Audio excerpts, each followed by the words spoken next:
अस्सलामुअलैकुम। जो मेरे प्यारे प्यारे भाई दोस्त यूएई के अंदर स्पेशली वर्कर हैं, लेबर हैं, उनके लिए माशाअल्लाह से एक बहुत अच्छी और प्यारी खबर।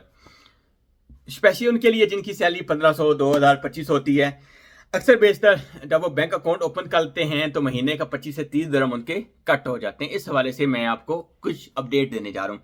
तो आपको बता दूं, जैसे ये न्यूज़ आप देख सकते हैं, ये न्यूज़ आई है यूएई के न्यूज़पेपर के अंदर कि UAE new salary card announced for worker in Ras Al Khaimah. Ras Al Khaimah की तरफ से वर्करों के लिए नई सैलरी कार्ड का ऐलान किया गया है। A new salary card for worker was launched in Ras Al Khaimah, making it easy to and low income, easy to manage their money is what announced on Friday. With the C3 payroll card, worker in the Emirate would not have to open a bank account. यानी कि ये card उनको दिया जाएगा, उनको bank account की open करने की जरूरत नहीं पड़ेगी। सही है, ये एक अच्छी चीज़ है और ऐसा खैमा वालों ने एक अच्छा इकदाम उठाया है, स्पेशली उन वर्करों के लिए जिनकी सैलरियाँ कम है और वो बैंक अकाउंट ओपन करते हैं तो उनको इस तरह के मुश्किल परेशानियों का सामना करना पड़ सकता है। जो मैंने पहले बताया कि 25-30 दिरहम फ्री में उनके चले जाते हैं।